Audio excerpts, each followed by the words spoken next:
Buenas noches también a nuestra tutora que nos está acompañando en el centro tutorial, a Lina Isabel. Lina Isabel, buenas noches. Buenas noches, profe, y para todos, muy buenas noches. Algunos estudiantes me han respondido, me están escuchando bien, me están escuchando perfectamente, entonces, siendo así, vamos a dar comienzo a la primera clase de esta asignatura, Derecho Tributario Sustantivo, correspondiente al primer semestre del año 2020. ¿Listo? Ya hay en conexión 16 estudiantes, yo creo que quórum suficiente como para comenzar la clase. ¿Listo? Veo que algunos de los participantes que están viendo esta asignatura, algunos ya vieron derecho tributario procedimental, o sea que hay uno que otro temita de pronto que ya les va a ser muy familiar, pero para la mayoría de los que están aquí conectados, yo creo que este va a ser un tema nuevo. Eh, Van a ver de pronto que es mucha, no, que es mucha lectura, son muchos conceptos, pero me van a entender en algún momento que vamos a ver el derecho tributario sustantivo. Y para poder entender el derecho tributario sustantivo tenemos que conocer con mucha claridad todas las generalidades que ello conlleva, la terminología, el por qué se llama derecho tributario sustantivo, qué estudia el derecho tributario sustantivo, cuáles son los principios sobre los que se fundamentan las normas tributarias, aprender a distinguir, a clasificar los tributos, y posteriormente vamos a tratar de concentrarnos tal vez en el impuesto más importante, que es el que nosotros conocemos, que es el impuesto de renta y complementario. ¿Listo? Ya saben todos cuáles son las reglas de juego. Para mí no hay inconvenientes si me tienen que preguntar, me lo pueden hacer a través del chat, algunos podrán levantar la mano, si necesitan audio simplemente me informan al respecto. Si les solicito es que si es necesario vuelvan y vean la correspondiente charla y en la siguiente clase, en este caso la del día de mañana, antes de comenzar la correspondiente del día martes, ustedes como estudiantes me informen que no les quedó claro de la clase del día anterior. ¿Listo? Y vuelvo y repito, en el transcurso de la conferencia, en cualquier momento ustedes me pueden interrumpir y me pueden hacer las preguntas, ojalá que vengan al caso. Traten de no hacerme preguntas sobre hechos que puedo, es decir, sobre temas totalmente diferentes. Debemos de entender de que esta clase es muy limitada, de que estamos hablando de solamente 2 horas por sesión, 4 horas semanales, y si nosotros nos desviamos del tema, obviamente no vamos a alcanzar a ver todos los temas. ¿Listo? Entonces, antes de comenzar, quiero que conozcan un poco de mí.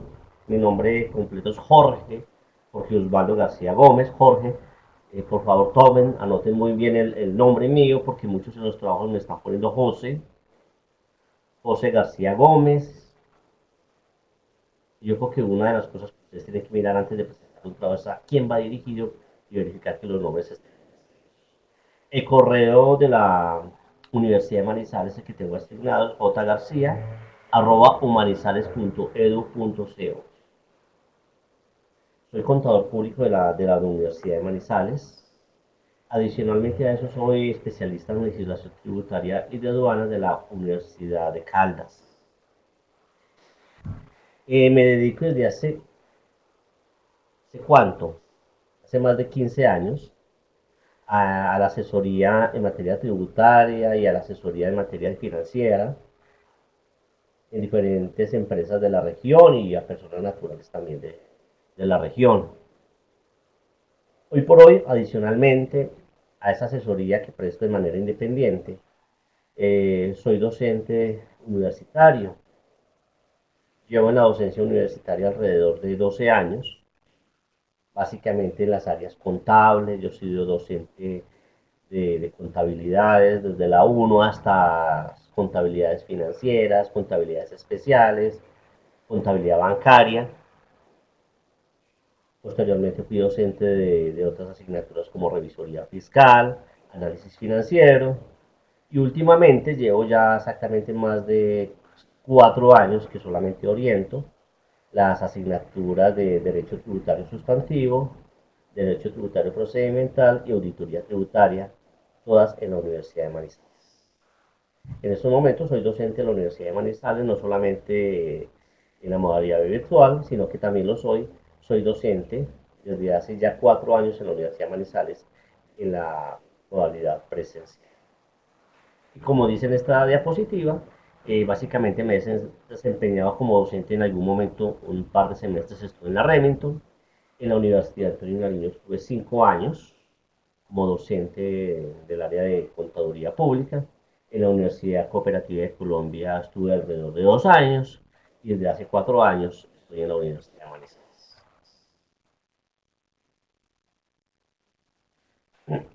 Bibliografía. Al comienzo me gusta informarles cuál es la literatura de la cual extracté toda esta información y sobre la cual puede ser base, que ustedes sería muy bueno que todo esto que les voy a informar aquí, ustedes lo tengan en su propia biblioteca, puede ser en su escritorio, en su PC. Otros les encanta comprar libros, como a mí, que nos encanta tener una biblioteca física llena de libros. A mí me encanta la literatura en ese sentido, a pesar de que no somos muy amigables con el medio ambiente, pero no hay como rayar. Pero este slide me muestra la bibliografía fundamental que ustedes como futuros contadores públicos, como futuros asesores financieros y contables, deberían de tener en su estado. Primero, el Estatuto Tributario de Colombia, independientemente de la marca que ustedes consideren necesario. A algunos les gusta el SICUP, la editorial SICUP, otros la Z. De manera personal, yo casi siempre utilizo el Estatuto Tributario que imprime Legis Editores. También pueden descargar de internet, en especial de la página de la DIAN, el Decreto Único Tributario 1625 del 2016. Hay un libro, ese sí es, solamente lo venden en físico. No sé si habrá una actualización más. Yo creo que la última fue hace como 2 años, pero es un libro muy interesante para una persona que esté en el área contable, en la administración, un economista, porque es un libro que contiene muchos conceptos en materia contable, en materia comercial, en materia financiera y en materia tributaria. Ese libro se llama Planeación Tributaria y Organización Empresarial, de la editorial Legis, y cuyo autor es el doctor Armando Parra Escobar, tal vez una de las personas que más sabe de impuestos y de derecho comercial en el país. Hay otro libro que es muy agradable, muy sencillo, que es Planeación Tributaria y Procedimiento Tributario, de dos contadores públicos, de Rafael Antonio Duarte y otro contador público que lo escribe con él. Está la revista Impuestos de Legis Editores. Está la última ley o reforma tributaria, que es la que denominaron Ley de Crecimiento Económico, que es la Ley 2010 del 2019, que es la que rige a partir del 1 de enero del 2020.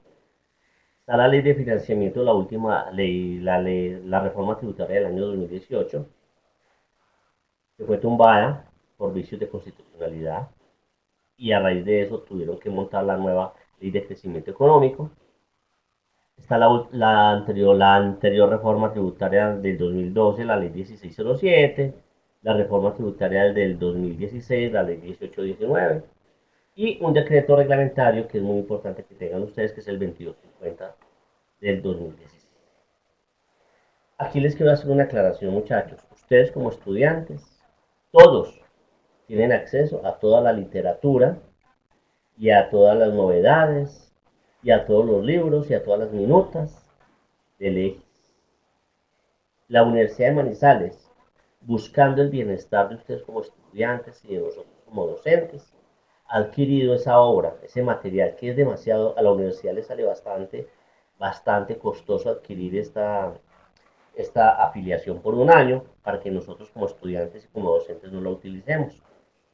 Entonces, ustedes con su clave, los que tengan su clave, a través de la clave se entran a la biblioteca de la Universidad de Manizales y allá buscan el link de Multilegis y ustedes van a encontrar todos los libros para hacer sus tareas de contabilidad, de normas internacionales de información financiera, de las normas de auditoría. Si ustedes quieren buscar el estatuto tributario, lo pueden descargar en la app y mantenerlo en su Android. Muchas herramientas, absolutamente, que ustedes necesitan una minuta para hacer un contrato, ahí van a aparecer todo, o sea, Ojalá ustedes en un momento que tengan libre ingresen a la biblioteca de la universidad y con su clave simplemente se ingresen y exploren todos los libros. El Estatuto Tributario, la Constitución Política, el Código de Comercio, el Código Civil. Esta revista que les acabo de decir, Revista Impuestos de Colombia, trata temas específicos y muy importantes en materia tributaria y contable. El día que ustedes necesiten hacer el trabajo de grado, ahí van a encontrar muchos temas que a ustedes les puede interesar para hacer un buen trabajo.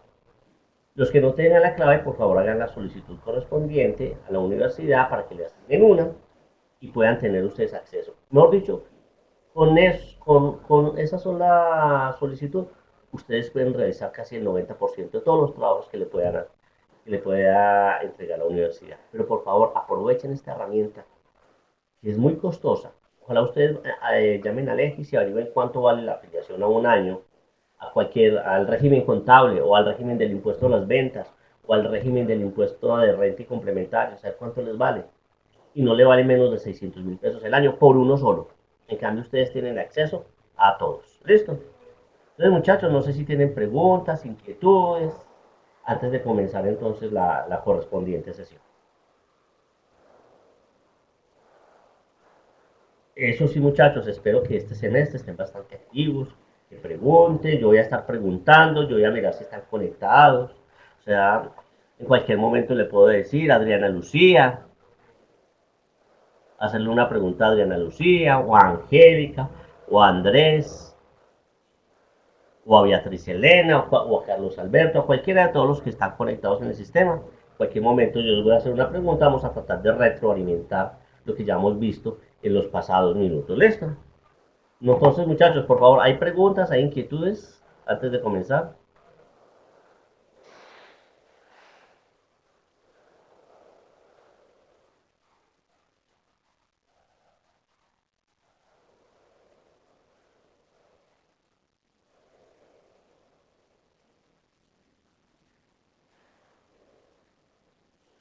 Bueno, muchachos, entonces siendo así, empecemos de lleno entonces con la temática. Y vuelvo y repito, el tema puede ser muy ladrilludo, muy intenso, muy cansón, pero yo creo que ustedes tienen que aprender a sacarlo. Yo trato de, en estas diapositivas, reducir a la mínima expresión lo más importante, normatividad que hay en materia de derecho tributario sustantivo. ¿Listo? Sobre todo esa conceptualización. Y es, entonces vamos a empezar a hablar de los principios de la tributación. Y para ustedes, ¿qué es principio? ¿Quién me dice que será un principio? ¿Qué será eso de principio?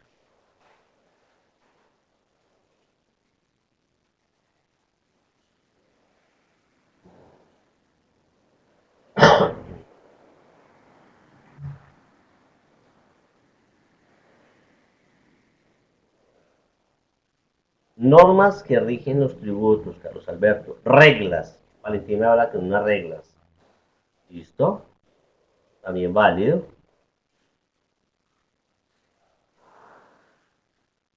Normas. Jaiber nos dice que son unas normas. Y punto de partida. Todos están bien, básicamente. Todos están bien, básicamente. Pero, ¿qué es lo que dice exactamente que es un principio? Se dice que principio es una verdad fundamental o una regla de conducta desde el punto de vista moral, dependiendo de qué es lo que estemos buscando como principio. Entonces, nosotros, ¿qué es lo que estamos buscando? ¿Qué es un principio en materia tributaria?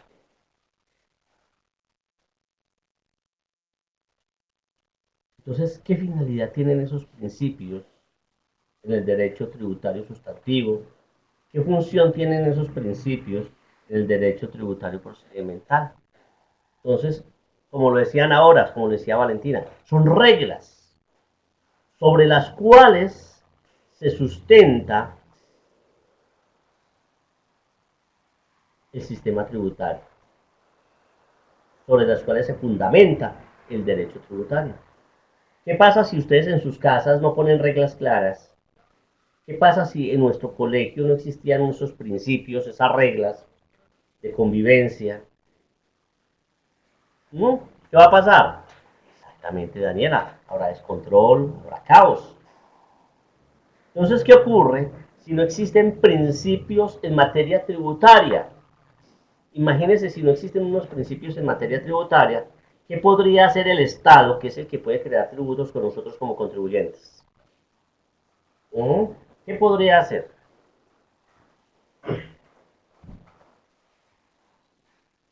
¿Mm? Podría hacer lo que quiera con nosotros. Nos podría cobrar lo que quiera y sobre lo que quiera. Entonces, el día de mañana le dio por crear un tributo porque hay un hueco fiscal y lo creó sin mirar si cumplió unos principios tributarios que le dieron reglas al Estado sobre cómo cobrar esos tributos. Entonces, para eso es que existen, para generar reglas claras, para indicarle al Estado, vean, si usted va a crear tributos, ciñase a estos principios, ciñase a estas reglas. Usted se enoje, pues usted puede salir de ellas. Porque si usted se sale de esas reglas, no van a tener validez.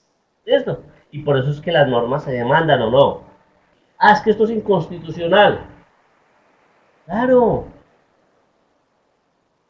porque para eso se crearon. Esto. Por lo general, en materia tributaria, la mayoría de los principios están en la Constitución Política de Colombia. ¿Sí? Pero a medida que el derecho tributario fue creciendo, que empezaron a existir doctrina, que empezaron a existir personas que les gusta el tema y que escriben y desarrollan nuevas temáticas, se empezaron a crear otras reglas, otros principios que se fueron dando, obviamente, por el mismo derecho tributario. ¿Ves? Porque recuerden, el derecho tributario está contenido básicamente en la Constitución Política de Colombia, en la, en la que llamamos la Constitución, que es norma de normas. ¿Ves? O sea que nada en Colombia, recuerden, puede ir en contra de la Constitución Política, porque si algo va en contra de la Constitución Política, podrá ser demandado por vicios de constitucionalidad. Vamos a decir que es inconstitucional. Esto. Entonces vamos a empezar a mirar algunos principios. El, el primer principio, y tal vez de los más importantes, se llama el principio de legalidad. ¿En qué consiste el principio de legalidad? Como su nombre lo indica, que todo tributo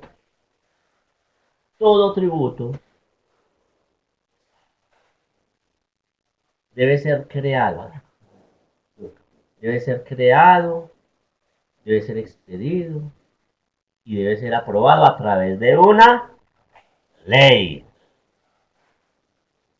en virtud del principio de legalidad.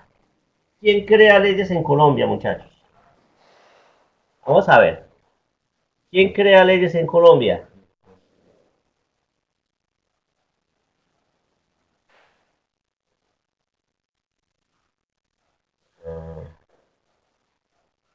Bueno, muchachos, aquí hay que tener claro que cuando yo hablo de tributos, por ahora estoy hablando del término general. ¿Esto? Después vamos a descomponer los tributos, entendiendo por tributo todas aquellas sumas de dinero que el Estado recauda de los contribuyentes con la finalidad de ¿qué? De financiar las cargas del Estado. ¿Sí? Eso lo hemos de tener claro nosotros. Entonces, un tributo, deben ejemplos de tributos. Vamos a ver. Denme ejemplos ustedes ahí, así, sin miedo que cometan errores. El IVA, muy bien, Andrés. Renta, también. Muy bien, Marta. Sí. Mm, ¿Qué es el ICA? ¿Qué será ese ICA? Industria y comercio, muy bien. Impuesto predial. El CRE ya no existe, pero en su momento se llamaba. impuesto de renta para la equidad, CRE, el impuesto al patrimonio, el impuesto al degüello de ganado mayor, impuesto al degüello de ganado menor, impuesto de delineación urbana, el impuesto de avisos y tableros. ¿Todos esos son tributos o no? Todos esos. Listo. Vamos a ver. Entonces, en virtud del principio de legalidad, ¿quién puede crear tributos en Colombia?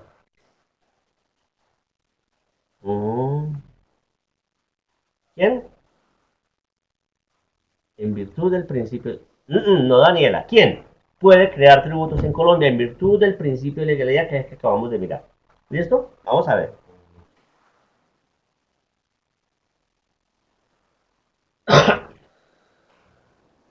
¿Quién? El Congreso de la República. ¿Listo? Les voy a hacer una pregunta. Vamos a ver. Uno de los impuestos que ustedes crearon, vamos, de los tributos que ustedes hablaron,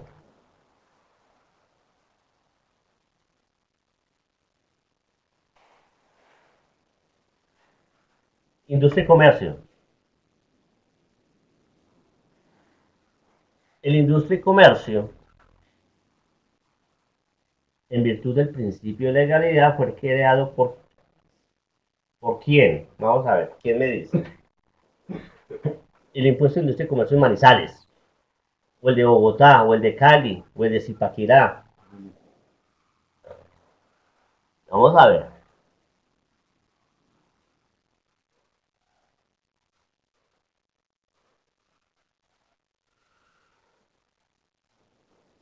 Mm, ¿Quién creería eso? No, la Cámara de Comercio no tiene que ver nada, Carlos. La Cámara de Comercio es una entidad totalmente diferente y fue creada con otros fines. El impuesto de industria y comercio en virtud del principio de legalidad, ¿por quién fue creado? El impuesto de industria y comercio de Manizales, o el de Cali, o el de Bogotá, o el de Zipaquirá, o el de Nemocón, o el de Mocoa. Mm. Miren, volvamos. Por eso es que quería hablar de esos muchachos. Vamos a ver, ¿quién me repite? El principio de legalidad de qué versa, ¿en qué consiste ese principio? Y ese principio es una regla, como lo decía hace un rato Valentina. ¿Sí? El principio de legalidad que versa, ¿de qué nos habla? Ahí lo tienen ustedes ahí a la vista. ¿En qué consiste? Por favor. ¿Mm? ¿De qué versa?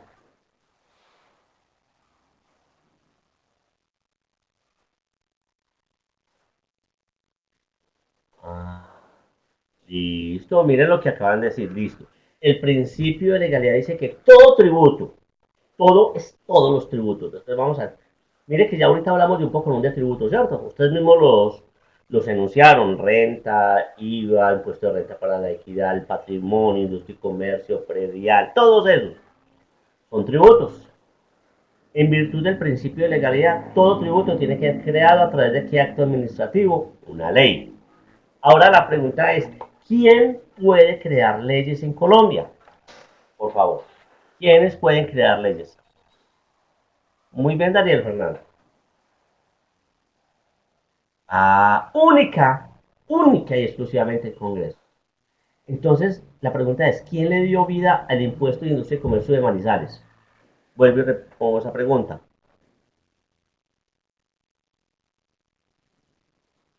Bien, el Congreso de la República creó una ley, la ley 14 de 1983, mediante la cual se dio vida al impuesto de industria y comercio a nivel nacional. Y en esa ley le dijo a quiénes se les va a cobrar, quién lo va a recaudar, cuáles son los hechos generadores, o sea, sobre qué hecho se va a cobrar el impuesto de industria y comercio, cuál es la base sobre la cual se va a cobrar y cuáles son las tarifas. El Congreso.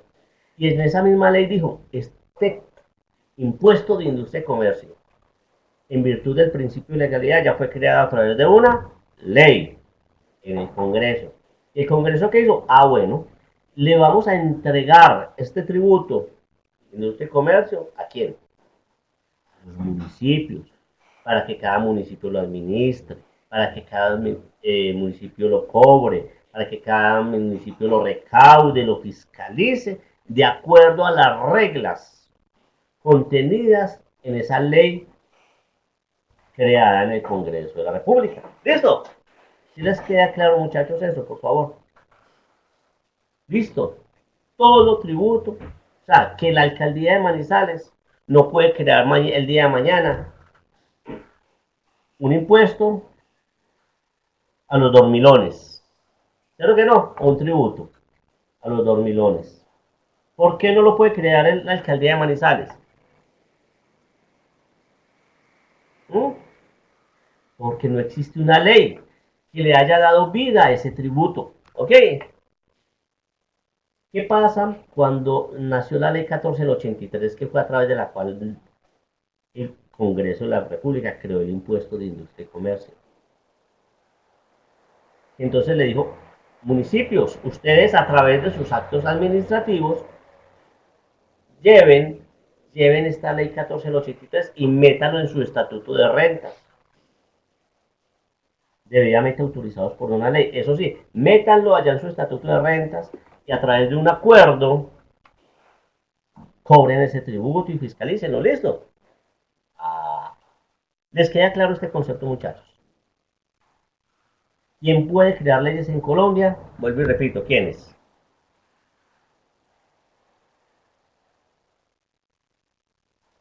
Única y exclusivamente el Congreso de la República. ¿Cómo se llaman entonces los actos administrativos?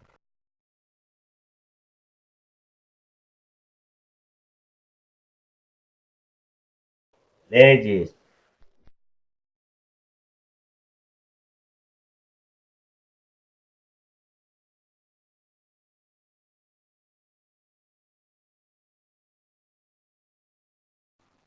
El Congreso. Y el Congreso obviamente está compuesto por el Senado y la Cámara de Representantes. ¿Listo? La pregunta, los departamentos.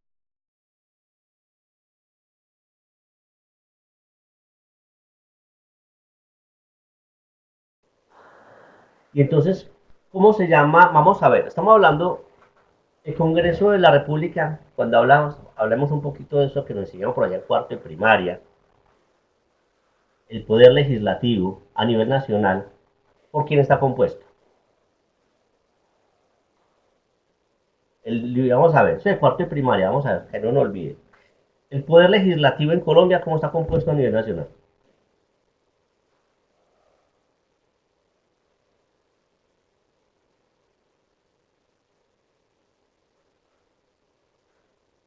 ¿Se nos olvidó? ¿Será que se nos olvidó, muchachos? No, por el Congreso de la República, que son el Senado y Cámara. ¿Listo? Bueno, ¿y cuáles son y cómo se llaman los actos administrativos que crea el poder legislativo a nivel nacional? Volvamos y repitamos. ¿Cómo se llaman esos actos administrativos que ellos expiden allá? Leyes, listo. A nivel departamental, cómo se llama el poder legislativo? ¿A cómo se les llama? ¿Quiénes son?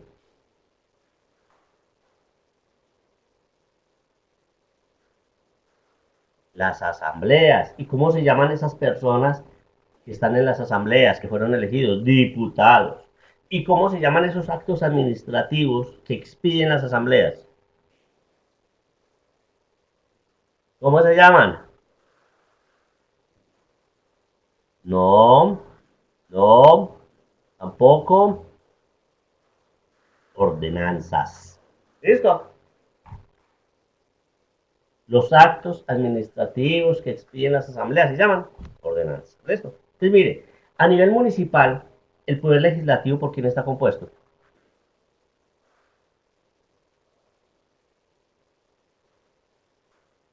Por el Consejo Municipal. Y obviamente a esas personas se les dice concejales. No, el alcalde no, Carlos Alberto. El alcalde hace parte del poder ejecutivo. ¿Listo? Estamos hablando del poder legislativo. ¿Sabes? Listo. Los concejales. ¿Y cómo se llaman esos actos administrativos que expide el Consejo? Ahora sí, emperatriz, ese sí es. Los acuerdos municipales. ¿Listo? Ah, listo. Entonces, miren, muchachos, para que entendamos, de todo ese aparato legislativo, ¿quién es el único que puede crear leyes? ¿Quién? El Congreso. Pilas, Andrés. ¿Listo? El Congreso de la República. Entonces, ¿quiénes son los únicos que pueden crear tributos en Colombia? Congreso. Si mañana en virtud de una ley, algún ponente allá y creó un nuevo tributo que se llama el impuesto a los dormilones o a los perezosos, el gobierno llegó y sacó una ley y le dijo, le voy a transferir este tributo a los municipios. ¿Qué va a hacer el alcalde de Manizales? Va a llevar esa ley al Consejo de Manizales, la va a reglamentar de cómo se va a cobrar en Manizales y ahí sí lo puede cobrar o no. Y ya una ley le dio vida en el Congreso Nacional. Esto. Me demoré un poquito en este principio de legalidad, muchachos, que es tal vez el principio más importante en materia de derecho tributario. ¿Listo? Por eso es que muchos impuestos, muchos tributos que se han cobrado en muchos municipios del país, los han demandado porque no cumplen el principio de legalidad. Por ejemplo, el impuesto en Manizales que estuvo ayer cobrando, el impuesto de seguridad, que es el que se cobraba con el teléfono, lo mismo pasó en Pereira. Entonces los invito a que ustedes también estén revisando sus estatutos tributarios y mirar si esos algunos tributos que está cobrando el municipio de pronto tienen algún vicio de legalidad. Eso. Preguntas hasta aquí, muchachos.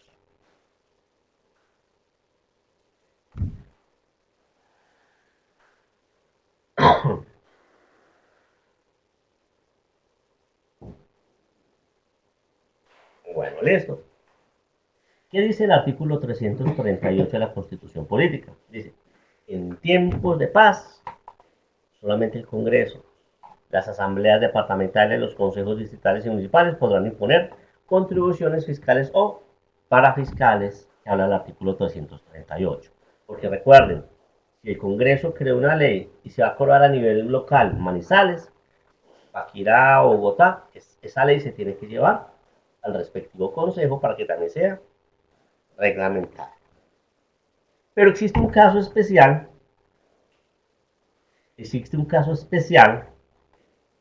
donde se pueda crear alguna ley que no sea expedida por el Congreso de la República. ¿Quién me dice cuándo?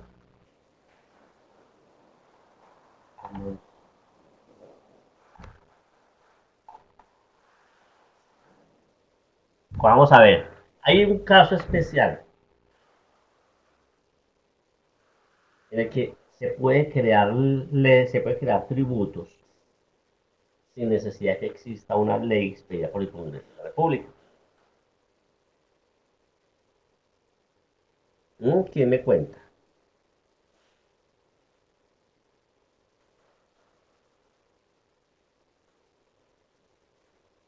Bueno, Colombia está en lo que llamamos esos estados de excepción,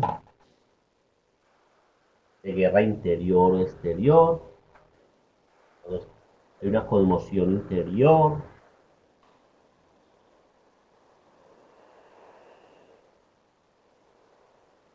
¿En virtud de qué? Exactamente, cuando hay desastres naturales, todo ese tipo de cositas. Entonces, cuando Colombia ha creado esa conmoción interior o exterior, el presidente de la República, que es el poder ejecutivo, con la firma de todos los ministros, podrá crear tributos temporales a 90 días.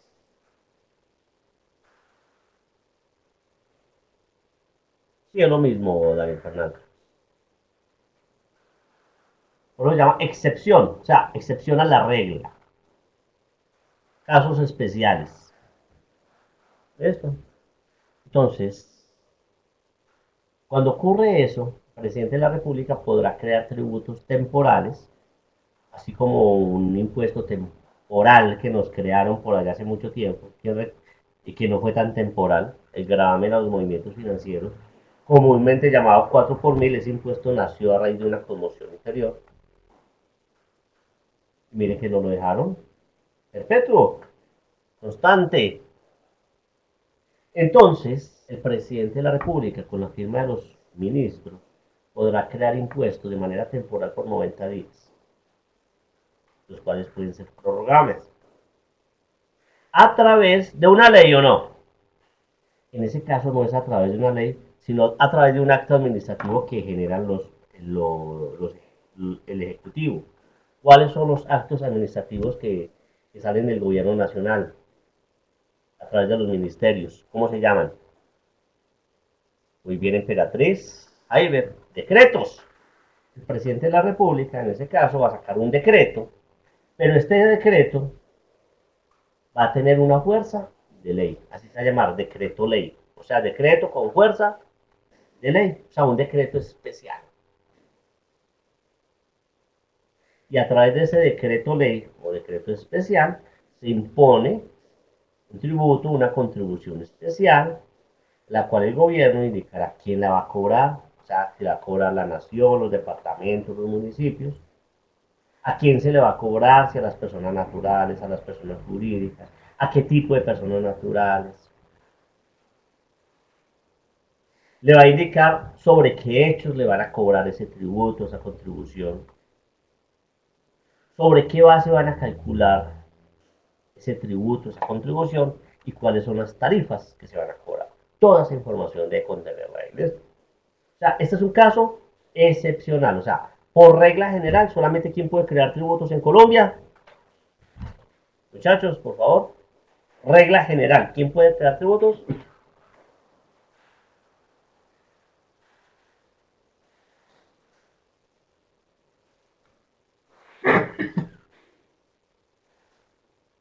El Congreso de la República. Y excepcionalmente, el presidente de la República, con la firma de todos sus ministros, en estados de excepción, o de guerra interior, exterior, o emergencia social, económica, financiera, ambiental.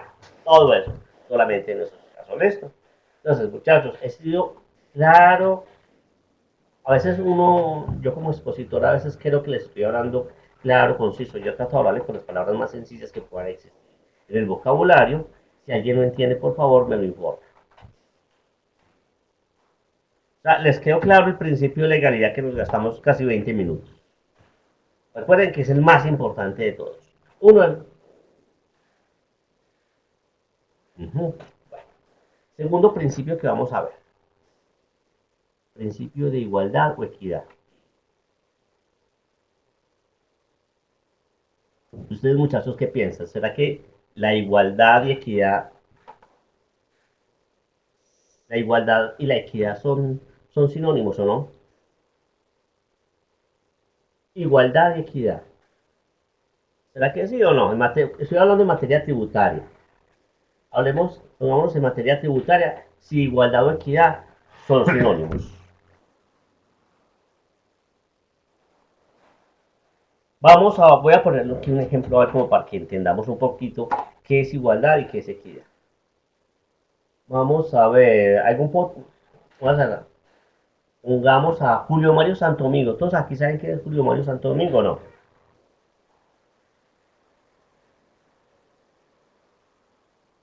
Yo creo que la mayoría sabe que Julio Mario Santo Domingo es tal vez uno de los hombres más ricos de Colombia y está dentro de los hombres más ricos del mundo. Creo que está entre los 500 personas más adineradas de este planeta y es colombiano.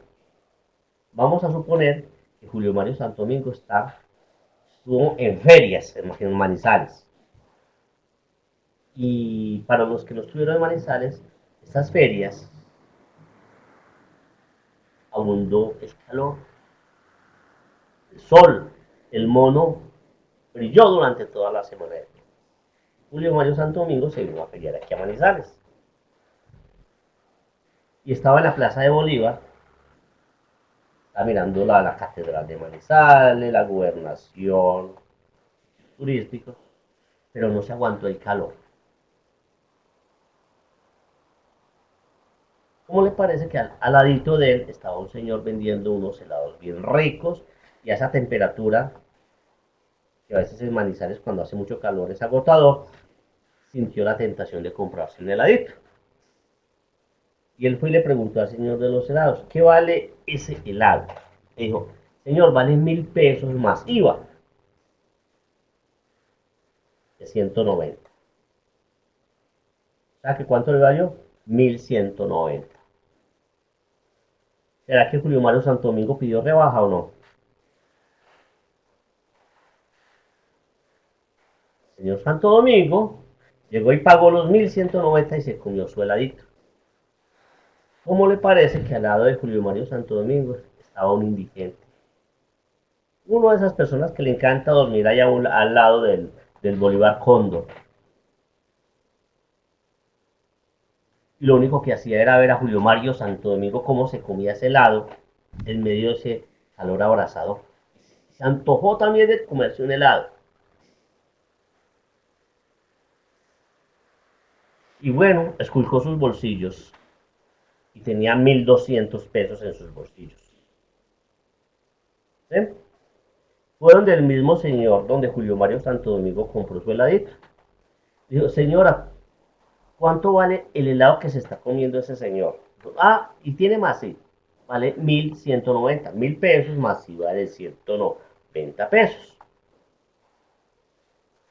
Ese señor indigente miró nuevamente en su bolsillo y vio que sí tenía sus 1.200. ¿Qué hizo?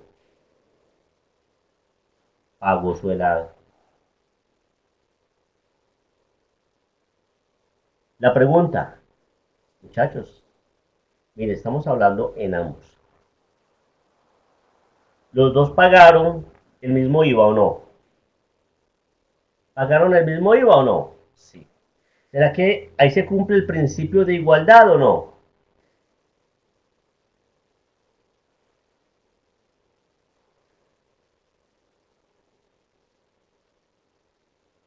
Para la mayoría dicen que sí. Claro, ante la ley todos somos iguales.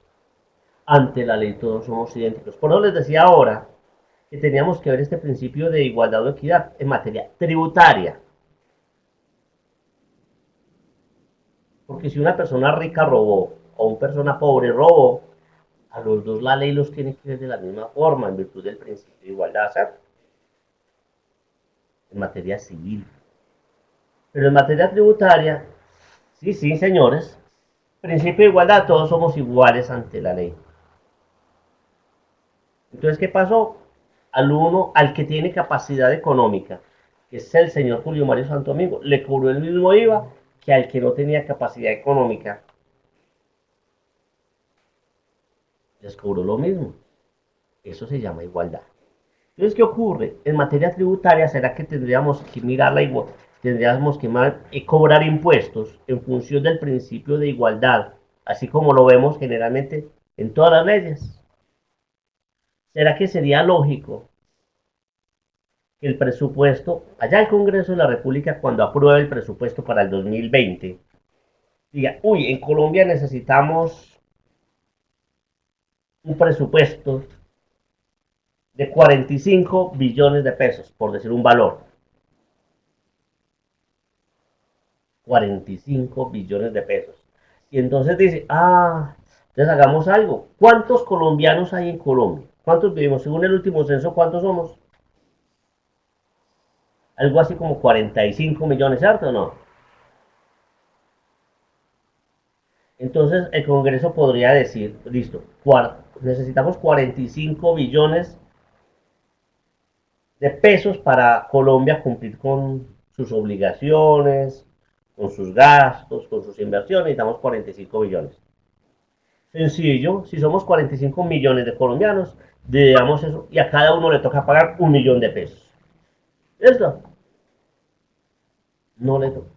Imagínense, ¿será que 1.000.000 de pesos para el indigente que estamos hablando ahora, que lo único que tenía era 1.200 en su bolsillo, para cumplir ese principio de igualdad, qué va a hacer? En cambio, ¿qué va a pasar con Julio Mario Santo Domingo? Con los Ardila Lule, con los Gilinski, cuando les llegue a ellos su declaración y decirles solamente tienen que pagar 1.000.000 de pesos de impuesto de renta. ¿No?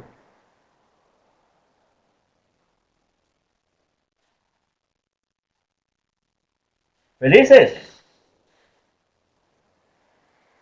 ¿Felices los Ardila Lunes, los Santo Domingo, porque solamente van a pagar 1.000.000 de pesos en función del principio de igualdad? Entonces, listo. Entonces, ¿el Congreso qué hace? Él dice, no, no, no.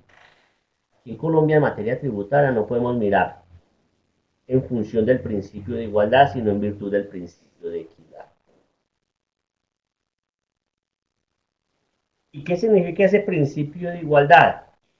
Que sí, todos somos iguales frente a la ley,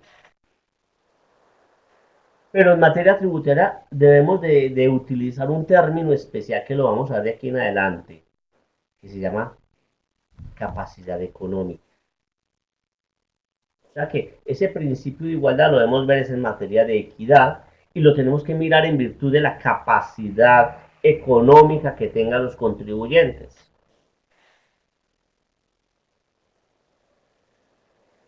¿Qué significa eso? Que si hay dos individuos que tienen la misma capacidad económica, lo lógico es que tienen que pagar ¿qué? El mismo impuesto y el tratamiento fiscal debe ser igual para ambos. Pero que si hay una desigualdad en la capacidad económica, como el caso que vimos ahora, en el indigente y el potentado señor Santo Domingo, ¿qué significa eso? Que los dos deberían de pagar un impuesto proporcional, como lo está diciendo aquí Emperatriz, a la capacidad económica que tenga cada cual.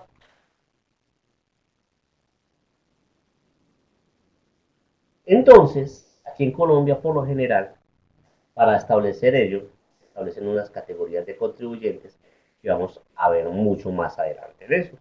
Las categorías de contribuyentes. Por eso es que en Colombia no todos declaran renta.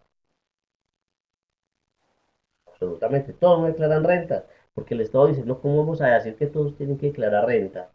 Yo sé que muchos no tienen capacidad económica. Y entonces vamos a ver más adelante cómo se mide esa capacidad económica en el caso del impuesto de renta. Lastimosamente, en materia de igualdad o equidad, por ejemplo, en el caso del impuesto a las ventas, ¿ustedes creen que en el impuesto de ventas existe equidad o no? De pronto se cumple este principio de equidad. Con el ejemplo que les di ahora.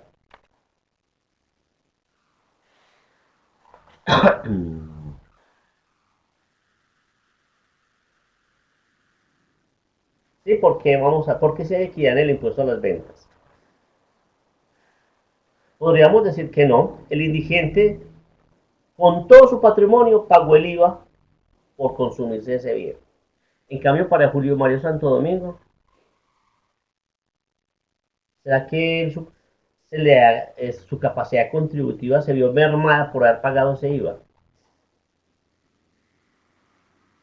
¿Sí? O sea, en virtud del IVA, ahí se ve más el principio de igualdad que el de equidad. Porque el que tiene, ahí no se midió la capacidad contributiva de los contribuyentes. ¿Será que el señor que vende los helados le preguntó al indigente si él tiene capacidad contributiva para pagar el IVA o no? ¿Será que le preguntaron? Claro que no. Entonces, a pesar de que existe este principio de equidad que se tiene que medir de esa forma, existen tributos que no lo miden como tal. A usted no le preguntan si tiene capacidad contributiva, pero el Estado aduce que algo. Dice, es que usted tiene capacidad contributiva. Si usted va a ir a comprar ese helado, es porque al menos tiene la capacidad contributiva para comprarse ese helado. Y si usted tiene capacidad contributiva para pagar un impuesto al consumo cuando va a un restaurante, usted no va a ir a un restaurante a pedir y a no pagar. Entonces ahí es como le miden. Entonces por eso es que decimos que el impuesto a las ventas es un impuesto que es regresivo, porque no consulta la capacidad contributiva de quienes adquieren esos bienes y servicios. ¿Listo? ¿Les queda claro este principio, muchachos?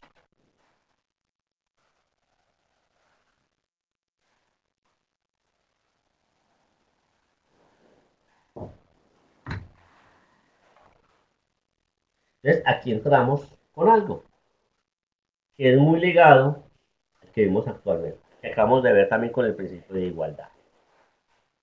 El principio de proporcionalidad, ¿de qué habla? que a mayor capacidad contributiva, mayor debe ser el impuesto, pero en términos relativos.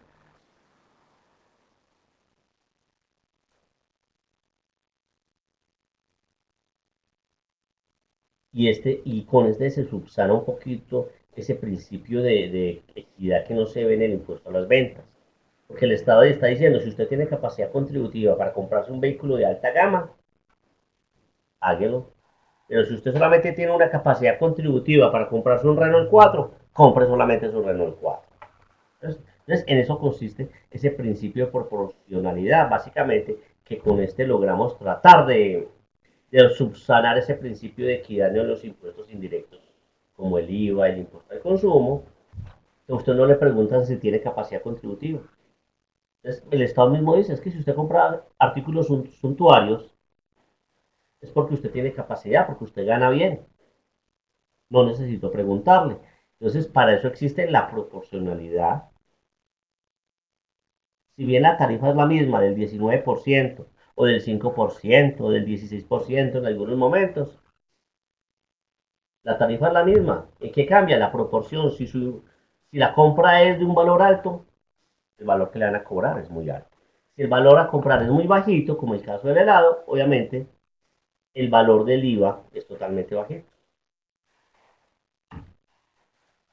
Principio de no confiscatoriedad. Pilas con esto.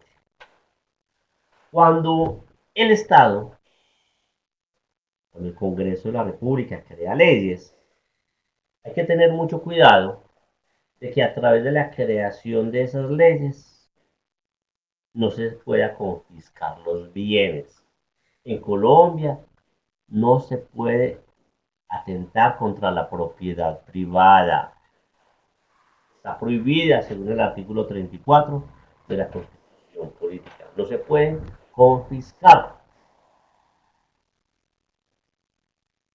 Entonces, ¿qué significa? ¿Será que si si al gobierno no, al Congreso le da por expedir una ley que dice que el impuesto predial se le va a cobrar a todas las personas naturales 20% del valor comercial del bien? O sea que si su casa vale 100 millones, ¿cuánto va a pagar de impuesto anual? 20 millones o no. Entonces, ¿qué pensarían si sale esa norma?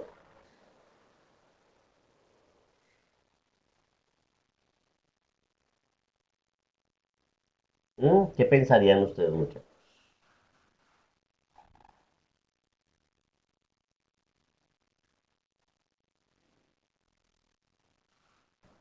Injusto, desproporcionado. ¿Qué significa? Que si ustedes al cabo de 5 años dejan de pagar ese impuesto, inclusive menos de 5 años, a los 4 años o a los 3 años, con intereses y todos, esa casa ya no es de ustedes. Para ustedes poder pagar esos 100 millones que ya están debiendo, tienen que vender la casa o no.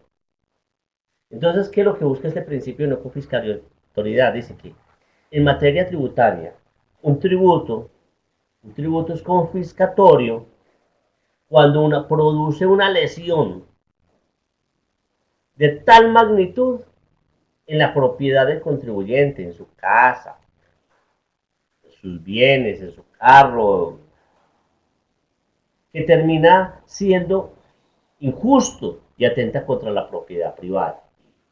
¿Será que el Estado me puede decir que voy a cobrar un impuesto de industria y comercio del 50% de los ingresos? Creo que no. Porque, ¿qué estaría haciendo el Estado? Estaría quedando con mis ingresos, con mi capital, con mi patrimonio. Por eso el impuesto predial es del punto 4, del punto 5, del punto 7% del valor del bien. Y ni siquiera el valor comercial del avalúo fiscal que tengamos de ese bien. El impuesto de industria y comercio, o sea que nos cobran el 50%. O nos cobran el 10%, no, el impuesto predial del 0,3%, 0,4%, 0,5%, el máximo el 1,3%. ¿Por qué? Porque el Estado no se puede quedar con nuestros bienes a través de la creación de tributos. Eso.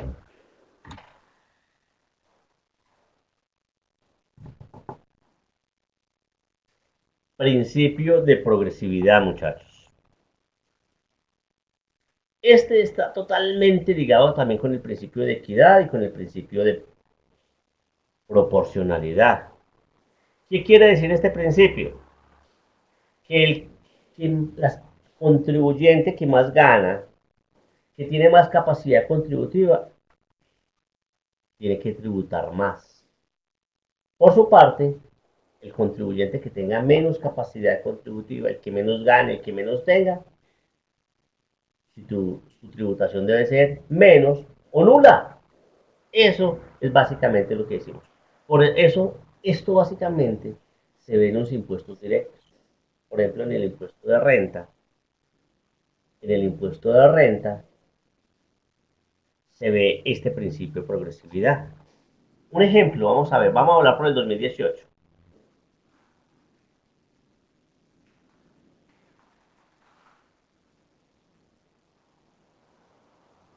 Voy aquí a detener el uso compartido y voy a compartir mi pantalla. ¿Listo? Voy a poner un ejemplo con una tablita que yo manejo. Vamos a suponer que por el año grabable 2018, una persona natural que se ganó 60 millones,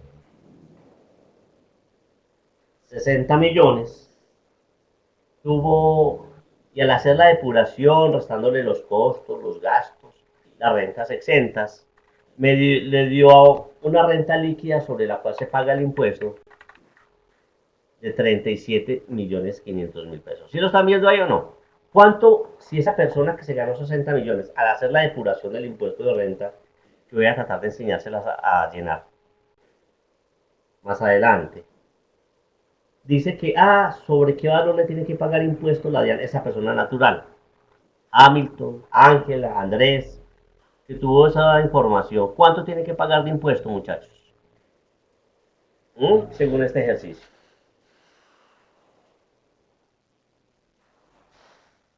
258 mil pesos. ¿Listo? ¿Cuánto es el doble de esa renta líquida grabable? Vamos a 37.500, o sea, 75 millones, ¿o no? Vamos a suponer que la hermanita de esa persona tuvo otros ingresos y al hacer, restarle los gastos, las rentas exentas, le dio 75 millones de pesos. ¿Cuánto cree que va a pagar de impuesto la hermanita? O sea, con el doble de ese valor. ¿Cuánto será el impuesto que va a pagar? ¿Quién me dice? ¿Cuánto creen? ¿Mm? Mire, este ejercicio lo hicimos con 37.500. Vamos a hacerlo con el doble. Esto es una persona natural, ¿es? Después les voy a enseñar a liquidar esa tablita.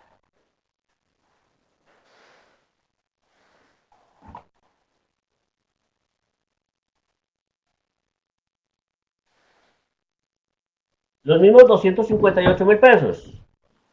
¿Cuánto? Adriana me dice que entonces va a pagar 516. Emperatriz, Jaiber que 516.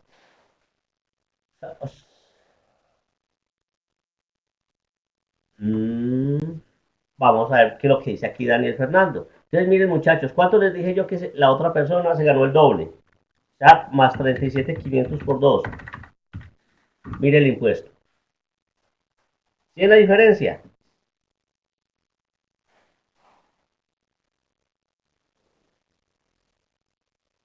9 millones 0, 64. ¿Por qué? El impuesto de renta en Colombia es progresivo. ¿Qué significa eso? Que en virtud de la capacidad contributiva, en función del principio de equidad, las personas que ganen más, pagan más.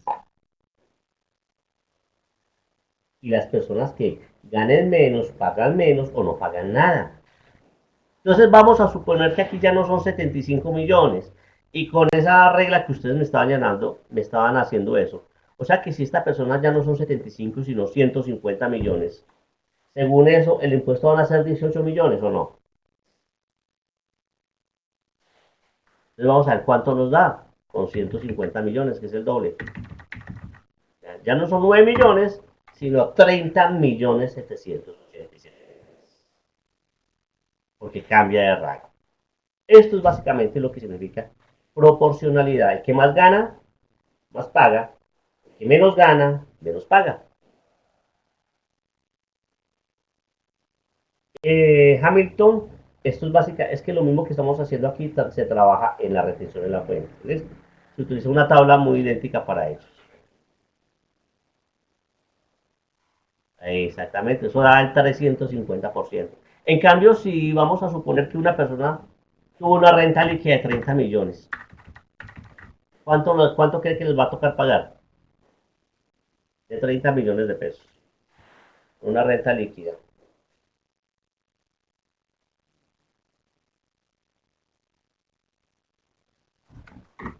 Cero. Mire, a partir de cómo en el 2018 pagaban impuestos. Por eso es que a veces declarar no significa pagar impuestos. Con 35 millones, ¿cuánto paga? Cero. Con 36 millones, cero. 37 millones, 163.000 pesos. Con 36.700, 106.000. 36.500, 68.000. 36.400.000, 49.000. 36.200.000, 11.000. 36.150.000, 2.000 pesos.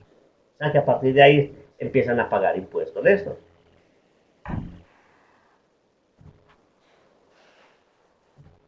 ¿Les queda claro con este concepto lo que es el principio de progresividad, muchachos? Que en virtud del principio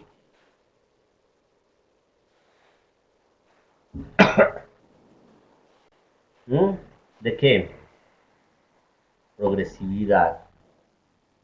Y de acuerdo a la capacidad contributiva, el que más gana, más paga, y el que menos gana, menos paga o no paga.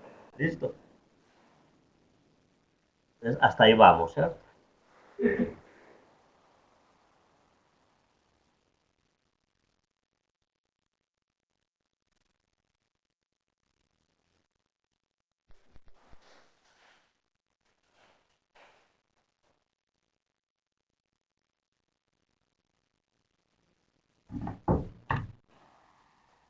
Principio de irretroactividad en materia tributaria. Muchachos, este principio es fundamental también, como todos los que hemos visto, y significa simplemente que las leyes rigen hacia el futuro. Ahora, el 27 de diciembre del año pasado fue aprobada por el Congreso de la República la Ley de Crecimiento Económico, Ley 2010. ¿Cuándo fue creada esa ley? 27 de diciembre del 2019. Y en virtud de ese principio, esa ley empieza a regir en qué? En renta a partir del 1 de enero del 2020. ¿Listo? El impuesto de renta es un impuesto de periodo anual, o sea que empieza a regir ¿cuándo? El 1 de enero del 2020. ¿Qué significa eso? Que ahora en agosto, o ahora en abril, cuando hagamos las declaraciones de las personas jurídicas, o en agosto de las personas naturales, ¿será que tenemos que basarnos en esta ley que crearon el 27 de diciembre del 2019 o no?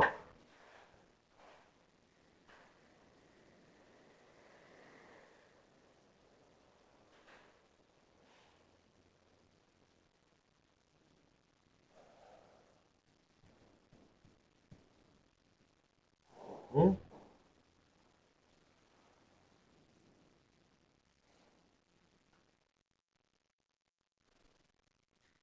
Obvio no, muchachos. ¿Qué significa? Que ahora las declaraciones que vamos a ver las vamos a hacer con base en las normas en la ley 1943 del 2018, que fue creada por allá, finalizando el año 2018, y empezaba a regir a partir del 1 de enero del 2010. ¿Listo?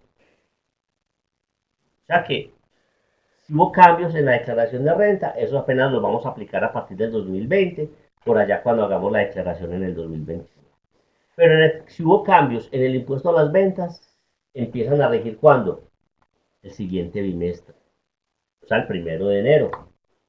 Acuérdense que en Colombia hablamos de bimestres, enero, febrero, marzo, abril, mayo, junio, julio, agosto, septiembre, octubre y noviembre, diciembre. Si es una norma que hizo cambios del impuesto al consumo, empieza a regir el siguiente periodo también, o sea, el siguiente bimestre. Aquí pregunta Andrés, ¿por qué muchas normas las crean es finalizando año? Pues es muy difícil responder esas preguntas porque el Congreso en cualquier momento o el mismo Ejecutivo puede hacer una ponencia del Congreso de la República para crear una reforma tributaria, una nueva ley, en cualquier momento. Lo que pasa es que últimamente el mismo Congreso de la República y los ponentes se han dado la tarea de que esas reformas tributarias sean creadas ya finalizando año. En muchos casos para que no puedan ser modificadas. Imagínense si nosotros nos crean una reforma tributaria por allá en junio. No faltará el ponente que quiera por allá en agosto llegar a meter otra ponencia mediante la cual modifique esa norma que se fue creada en junio.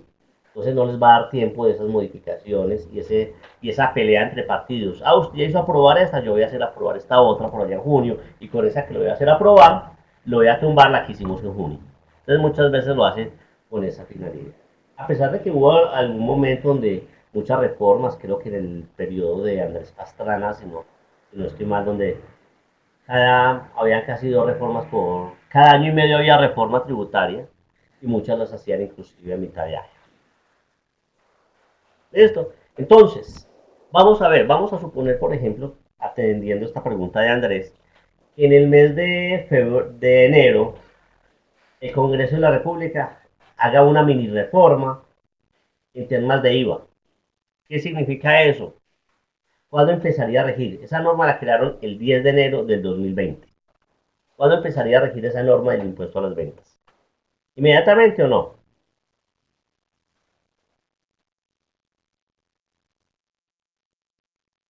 ¿Cuándo quedaría? ¿Cuándo empezaría a regir?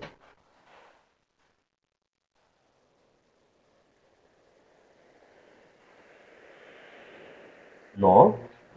Como es una norma de impuestos indirectos, como el IVA o el impuesto al consumo, empiezan a regir a partir del primer día del siguiente bimestre.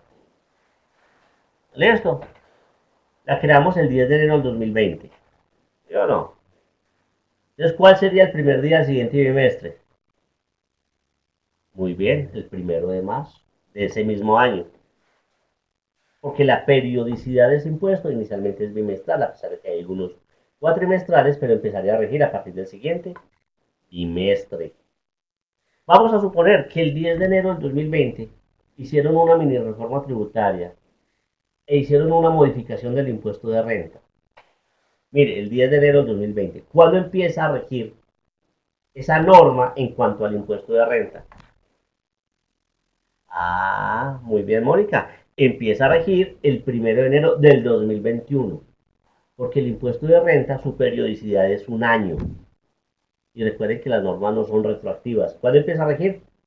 ¿Cuándo empieza el siguiente año el periodo del impuesto a la renta? El siguiente año va del 1 de enero al 31 de diciembre del 2021. O sea, esos impuestos, de ese tipo de impuestos, el de renta, el de patrimonio,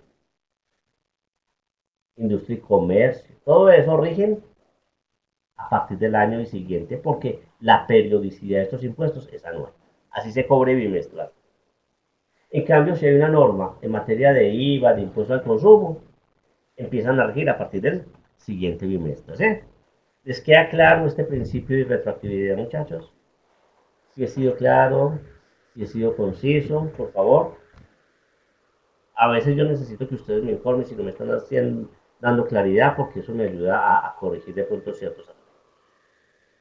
Entonces, por eso sí necesito que ustedes sí me informen si he sido claros con mis conceptos, con mi explicación.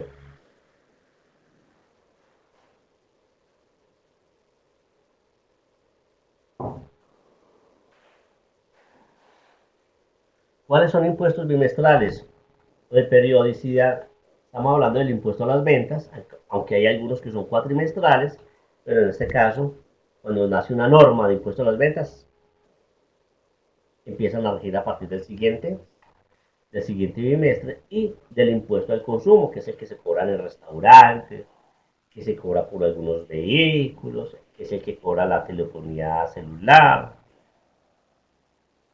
en los bares, básicamente es. Siempre la 3, solamente en algunos casos es bimestral, pero igual si sale una norma en cuestión de IVA, empieza a regir a partir del siguiente bimestre. O sea que si hoy, el 4 de febrero, hubo una mini reforma tributaria y modificó una tarifa que del IVA ya no es el 19, sino el 25%. ¿Cuándo empezaría a regir esa tarifa del 25%?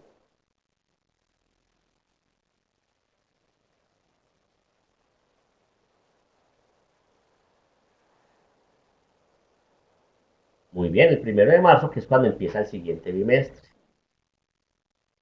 Recuerden que los bimestres son enero, febrero el primero, marzo, abril, mayo, junio, julio, agosto, septiembre, octubre y noviembre, diciembre. ¿Listo? Claros hasta ahí, muchachos. El artículo 29 de la Constitución Política de Colombia también establece que en cualquier actuación, llámese administrativa, tributaria, penal, cualquiera que sea, el debido proceso debe imperar. Ya que si no se aplica el debido proceso, se pueden generar nulidades sobre los fallos que se hayan dado sobre este tema. Los fallos dados en materia administrativa por la DIAN o por los mismos jueces. Entonces, en materia tributaria, cuando hay procesos en los cuales la administración tributaria, la DIAN, tiende a modificarnos nuestra declaración, a determinar el impuesto, siempre todos debemos de entender que la DIAN debe basarse siempre en el debido proceso, en las normas. Que es que la administración tributaria me embargó, o la administración tributaria sí me embargó y nunca me hizo un proceso, no me hizo mi declaración, porque yo no presenté una declaración, cuando menos pensé, me habían embargado, es que no me hicieron el debido proceso, no me notificaron, no me mandaron un requerimiento, absolutamente nada, simplemente me di cuenta porque en el banco tenía mi cuenta embargada. Ah, me violaron el debido proceso. La administración tributaria, cuando me va a corregir una declaración, tiene que surtir un debido proceso. Me tiene que mandar un emplazamiento, me tiene que mandar un requerimiento, me tiene que mandar una liquidación de aforo. Todos son unos procesos y unos tiempos. Si la administración tributaria no cumple esos procesos y no cumple esos tiempos, yo puedo demandarlos porque me han violado el debido proceso.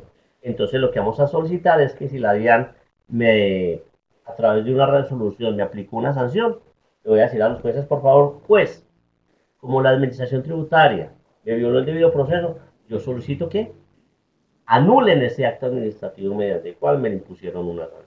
¿Listo? Hasta ahí claro, muchachos. Hemos terminado básicamente los principios en materia tributaria, los más importantes. Ustedes podrán encontrar muchos más. No sé si tienen preguntas, si tienen inquietudes antes de seguir con el siguiente tema.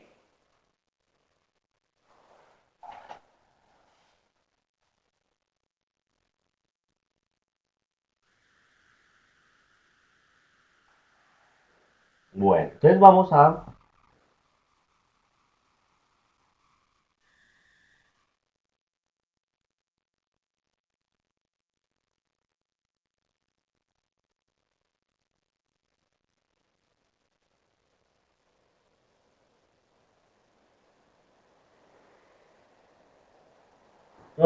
a hablar, vamos a ver.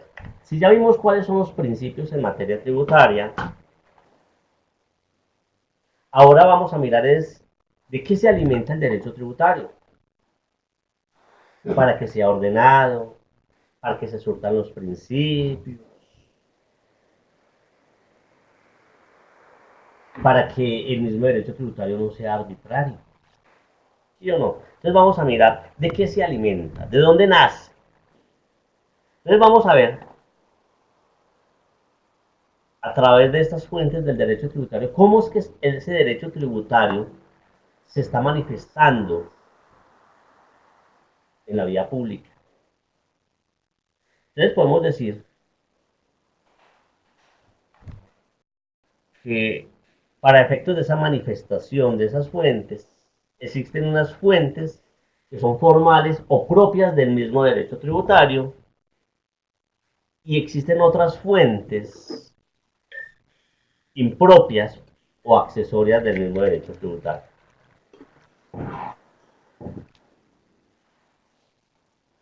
Entonces, fuentes formales o propias. ¿En virtud de qué? De un principio. ¿Cuál es ese principio, muchachos? ¿Quién me cuenta?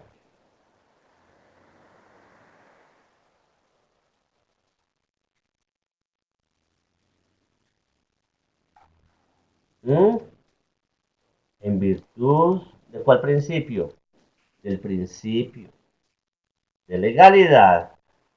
En virtud del principio de legalidad, las fuentes formales o propias, mire, propias del derecho tributario son la Constitución y la ley.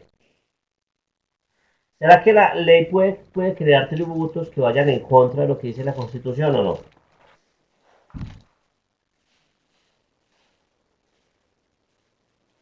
Claro que no, porque si no, la vamos a demandar por vicios de constitucionalidad, que es inconstitucional, va en contra de la Constitución Política de Colombia. Entonces, ¿de dónde se alimenta inicialmente el derecho tributario? De la Constitución, porque allí están los principios rectores sobre los cuales se tiene que fundamentar el derecho tributario. Vayan y ustedes el día de mañana y busquen una constitución política y busquen todo lo que tenga que ver con la parte económica, de la financiación, de Hacienda. Y ahí le está diciendo todo eso. Y más adelante vamos a ver exactamente otros requisitos que nos exige el Estado cuando vamos a crear tributos en función del principio de legalidad. Y el Estado le dijo, a través de esos principios rectores, le está diciendo al Estado mismo, al Congreso, al Ejecutivo, al presidente, señores, por favor, cuando creen tributos, hágalo en función del principio de legalidad que está en la Constitución política. Y entonces, ¿qué es lo primero que le dice ese principio rector? A través de una ley, prilas. Solamente a través de una ley me van a crear tributos. O sea que si ustedes quieren mirar cómo se calcula el impuesto de renta a las personas jurídicas, vayan y miren la ley. Y si ustedes quieren analizar si esa ley va en contravía o no de la Constitución política, pues estudien esa ley con base en lo que dice la misma Constitución, que es lo que hacen los grandes estudiosos del tema. Entonces, para resumir, las fuentes formales de las cuales se alimenta el derecho tributario nacen en virtud del principio de legalidad. Y el principio de legalidad dice que solamente, y es la Constitución la que nos dice eso, que solamente a través de leyes se pueden crear nuevos tributos. Entonces, esos son las fuentes formales, la Constitución y las leyes a través de las cuales se crean tributos en Colombia. Pero así como existen esas fuentes formales, también existen otras fuentes adicionales, accesorias, que no nacen ni de la Constitución ni de la ley, pero de las cuales el derecho tributario se ha venido alimentando por los siglos de los siglos, porque entendamos que el derecho tributario no es de ahora, siempre ha existido en cada una de las etapas de la evolución del hombre. Lo que pasa es que año tras año se ha ido documentando y se ha ido llevando, obviamente, eso a cada uno de los sistemas tributarios de sus países, de acuerdo a las necesidades propias de cada una de las regiones. Entonces, por eso existen tratadistas, y como a veces las leyes también no son tan claras, no son concisas, no dicen lo que tienen que decir, sino que se llenan de textos léxicos que no son comprensibles en general y que lo único que hacen es confundir a los mismos contribuyentes, entonces debe existir una doctrina por parte de la administración tributaria. Entonces vamos a entender un poquito todo esto. Entonces, ¿cuáles son esas fuentes impropias? La costumbre, vamos a mirar por qué, la jurisprudencia y la doctrina. Eso, esas son fuentes impropias del derecho tributario, de las cuales se alimenta el derecho tributario. ¿Por qué decimos que una de las fuentes formales o propias del derecho tributario es la Constitución? Simplemente porque allí encontramos todos los principios rectores de la tributación.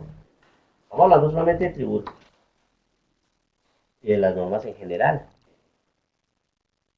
Entonces, esa misma Constitución es la que le está dando las pautas, como dice esta diapositiva, al legislador, o sea, al Congreso de la República,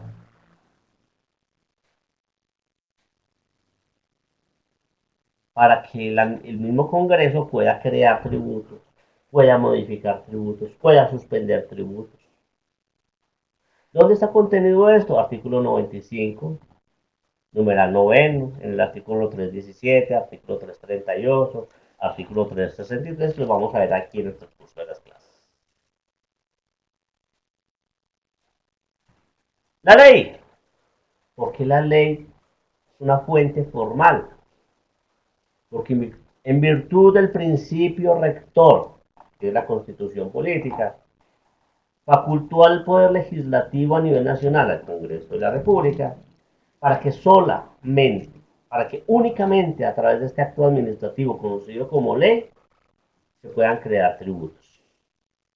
¿Listo? ¿Y qué es lo que dice el Código Civil, que es nuestro diccionario jurídico, es el diccionario jurídico de todo país?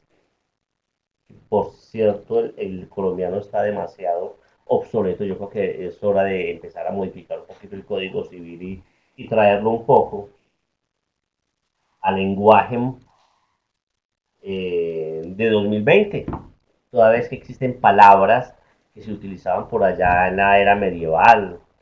Entonces no vamos a encontrar que es un carro, sino un carruaje, por ejemplo.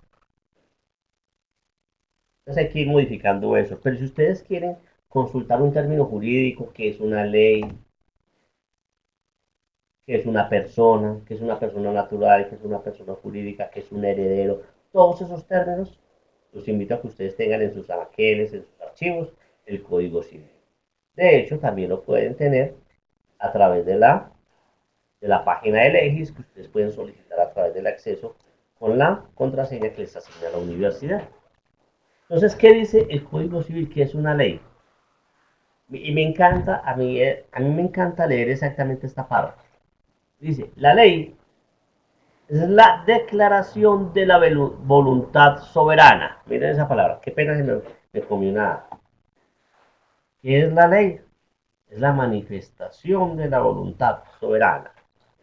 Mire, lo que estamos diciendo es que cada vez que el Congreso de la República crea una ley, es porque todos en Colombia hemos estado de acuerdo con esa ley, ¿cierto? Pero ¿será que en Colombia, será que nos llaman a 45 millones de habitantes cuando van a sacar una ley a aprobarla o a rechazarla o no? ¿Cierto que eso no tendría lógica? Pero para eso existe ¿qué?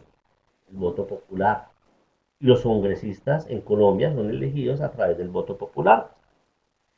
Entonces nuestros congresistas podrán legislar de buena manera, podrán legislar bien, podrán legislar menos bien o podrán legislar muy mal. Pero realmente ellos están votando por nosotros. Si yo voté por el senador X y ese votó por algo que a mí no me gusta, pues muchachos, a través de la ley, de esa ley se está manifestando la voluntad soberana de nosotros como contribuyentes, de nosotros como habitantes, como pobladores de Colombia. ¿Sí? Que nuestros congresistas lo hagan bien o mal, pues culpa de nosotros de pronto por no haber utilizado bien nuestro derecho al voto. Ahí es donde nosotros vemos exactamente qué es lo que ellos hacen. Ellos están allá simplemente porque nosotros los pusimos allá. ¿Y será que algunos de nosotros sí estamos viendo qué es lo que nuestros congresistas van a llevar al Congreso, qué es lo que van a votar? No, a veces no miramos ese tipo de cosas.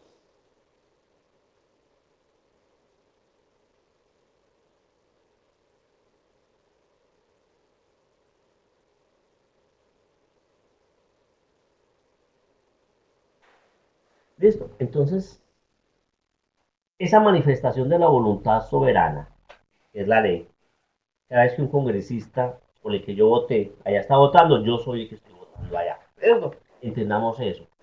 Y a través de esa ley, a través de esa ley, muchachos, recuerden que cuando nosotros creamos, cuando hay una ley, las leyes básicamente lo que hacen es realizar este tipo de verbos. ¿Cuál es el objetivo de una ley? Primero, mandar. Segundo, prohibir. Tercero, permitir. Y cuarto, castigar. Si ustedes van a mirar, muchachos, ojalá ustedes hagan el análisis mañana con cualquier ley. Y miren que a través de esa ley o se manda, o sea, crear una ley, un tributo, o prohíben algo, o permiten algo, o castigan. Eso es lo único que hace una ley. Mandar, prohibir, permitir o castigar. Así lo dice el artículo cuarto del Código Civil.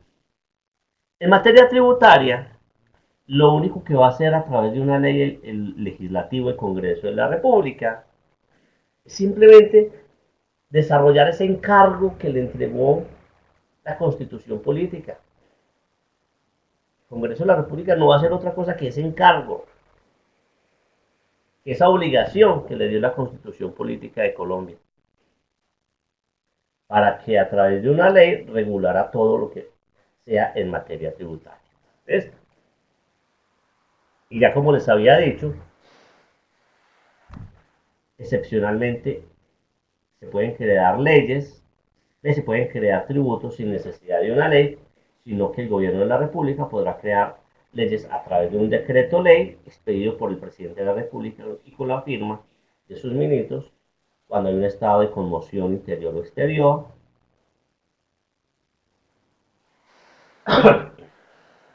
No más. ¿Listo?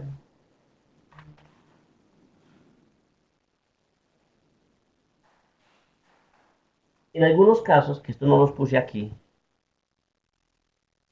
en algunos casos cuando sale una ley, el Congreso de la República no puede llegar y regular todo. Y dice, entonces dice, nació, vamos a crear tal tributo, vamos a volver a crear el tributo a los perezosos, a los dormilones. Entonces el gobierno dice a quién se le cobra, cómo se les cobra, quién lo va a recaudar, cuál es el hecho generador, todo eso. Y más adelante dice que de acuerdo al reglamento que expida el gobierno nacional. Primero establece todo el tributo, a quienes se les cobran los hechos generales, eso lo vamos a llamar más adelante los elementos del tributo, pero le da al Ejecutivo la capacidad para que él lo reglamente, cómo se van a cobrar, si se va a cobrar bimestralmente, si va a ser a través de un anticipo, todo ese tipo de cosas. Entonces, en algunos casos, ustedes no han visto, que es que el gobierno no ha sacado el decreto reglamentario. Hay leyes que en la misma ley dice, de acuerdo al decreto reglamentario que expida el gobierno nacional. El gobierno dice, no, nosotros quedamos el tributo, dejemos esta partecita para que a través de un decreto el gobierno indique cómo se va a cobrar. A pesar de que existen mucho peligro, porque a veces estos decretos reglamentarios que los crea el gobierno nacional, por lo general a través del Ministerio de Hacienda, a veces son peligrosos porque nos crean tributos o nos modifican la ley a través de ese decreto reglamentario. ¿Eh? O sea que este reglamentario es accesorio, los reglamentos son accesorios a la ley. Esto. Los conceptos de la DIAN. En algunos casos, muchachos, ¿de dónde salen los conceptos de la DIAN? De la doctrina.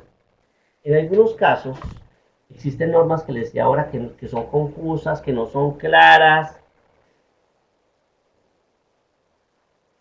Entonces empiezan los contribuyentes a escribirle a la DIAN o a ir al área jurídica de la DIAN o al defensor del contribuyente. Entonces la DIAN, ¿qué hace? A través de la doctrina saca unos conceptos y a través de esos conceptos trata de dar claridad sobre lo que quería el gobierno. Entonces, ¿qué hace la oficina jurídica de la DIAN a nivel nacional, que es la única que puede expedir estos conceptos, que se llama doctrina en materia tributaria expedida por la DIAN? Entonces simplemente da claridad sobre las preguntas o inquietudes sobre algunos artículos de alguna ley, cuando hay confusión. Entonces, esto lo hace la administración tributaria. La jurisprudencia. ¿Quiénes hacen jurisprudencia en el país, muchachos? Básicamente, los jueces o no. Entonces, cuando hablamos de jurisprudencia, es el conjunto de decisiones que hacen los tribunales. Cuando existe una demanda y no existe una ley clara en cuanto a X o Y concepto, y yo demando, porque recuerden que yo como contribuyente también tengo el derecho a la defensa, y si yo no estoy de acuerdo con algo, primero me defiendo ante la DIAN y después me defiendo ante los tribunales. Entonces, los tribunales podrán fallar. Entonces, vamos a suponer un caso. La emperatriz demandó al Estado. ¿Ve? Porque la DIAN le mandó un requerimiento y le hizo cambiar su declaración de renta. Y Emperatriz empezó a defenderse con la DIAN y la DIAN ranchada de que ella tenía razón. ¿Qué pasó a la final? Los dos se fueron ante los tribunales. Y como se fueron ante los tribunales, el tribunal, obviamente, los jueces van a fallar o a favor de la DIAN o a favor de Emperatriz. Al cabo del tiempo, el tribunal falló. Dijo, no, señores DIAN, doña Emperatriz López Ríos tiene razón, sus fundamentos son legales, por ende, les exijo que anulen el acto administrativo mediante el cual usted le corrigió su declaración y le cobró una sanción. ¿Listo? Eso es lo que pasa con el jurisdicción. Vamos a ver, esa inicialmente es una decisión del tribunal a favor de quien, de Emperatriz. Pero como para que entendamos bien jurisprudencia, entendemos que hay jurisprudencia cuando tres jueces diferentes fallen de la misma forma y en el mismo sentido sobre un mismo hecho. En materia tributaria a veces casi no se da eso, pero en materia laboral, por ejemplo, hace tiempo se dio un caso, como vamos a ver. No sé si algunos de aquí yo veo que casi todos son muy jóvenes, pero no sé si tendré la oportunidad de leer anteriormente el Código Sustantivo de Trabajo. Si nosotros íbamos y buscamos el Código Sustantivo de Trabajo, decía que quienes tenían derecho a vacaciones. ¿Quiénes tenían derecho a vacaciones?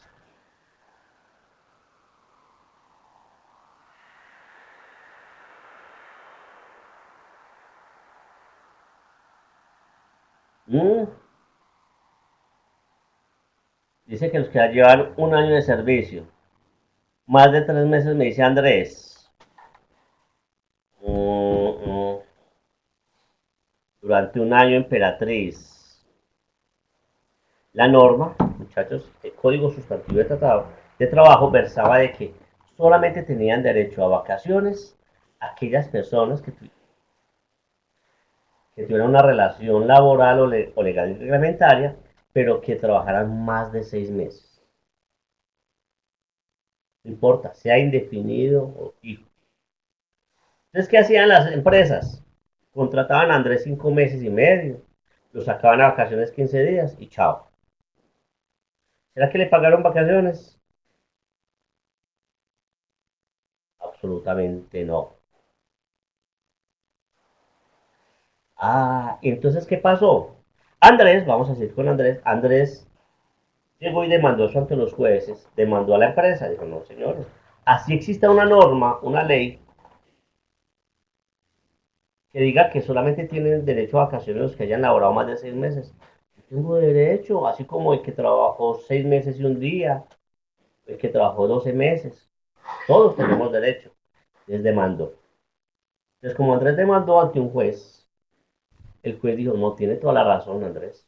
Tiene derecho a que le paguen sus vacaciones, así haya trabajado un solo día. Obviamente proporcional al tiempo laborado. Entonces, ¿qué hizo el juez? ¿Falló a favor de quién? De Andrés. O sea que ese empleado le tuvo que haber pagado las vacaciones a Andrés que trabajó 5 meses y medio, proporcionales. Entonces, ¿será que entonces Emperatriz, será que le podrá exigir al empleador que también le pague las vacaciones, sabiendo que Emperatriz trabajó 3 meses? Pues ella no se puede basar en esa norma y exigirle al empleador nada. ¿Qué tiene que hacer Emperatriz? Volver a demandar. Y demandó. ¿Y qué pasó con ese juez? También estuvo de acuerdo con la jurisprudencia del anterior juez. Dijo, sí, todos tenemos derecho a que se nos paguen las vacaciones proporcionales al tiempo laborado, independientemente del número de días. ¿Qué pasó con el patrón de Emperatriz? Le tuvo que haber pagado las vacaciones en su liquidación. Hasta ahí vamos, ¿cierto? Pero ¿qué pasó? Adriana también se dio cuenta, Adriana Lucía. Yo no, entonces yo también tengo derecho. Yo trabajé 2 meses. Señor empleador, págueme las vacaciones proporcionales a esos 2 meses. No, no, doña Adriana. No puedo porque el código sustantivo dice que usted tuvo que haber trabajado mínimo 6 meses. Ah, no me las va a pagar. ¿Qué hizo Adriana? Adivinen qué hizo. Demandó, muy bien, emperatriz. Demandó ante otro juez. ¿Y ese juez qué hizo? Sí, tiene toda la razón, yo estoy de acuerdo. Sí, sí. Adriana, usted tiene derecho a que le paguen sus vacaciones proporcionales al tiempo laborado, independientemente que haya sido menos de 6 meses. Ya fue la demanda, le notificaron a la empleadora, le tuvo que haber pagado. Ahí, ¿qué pasa? Ahí se convirtió eso en jurisprudencia. ¿Qué ocurrió? A raíz de eso, tuvieron que modificar el Código Sustantivo de Trabajo en Colombia. En razón a que 3 jueces diferentes fallaron de la misma forma sobre un mismo hecho. ¿Qué ocurrió a partir de eso, de ese momento? Que esa jurisprudencia hizo que se cambiara el Código Sustantivo de Trabajo y hoy por hoy, si ustedes van y lo miran, no establece que es obligación de que solamente tienen derecho a vacaciones los que hayan laborado mínimo 6 meses. Tienen derecho toda persona que haya suscrito contrato de trabajo, independientemente del tiempo que haya laborado. ¿Listo? ¿Les queda claro qué es jurisprudencia? ¿Listo? Eso es básicamente. La jurisprudencia a veces se convierte en ley en virtud de estos casos.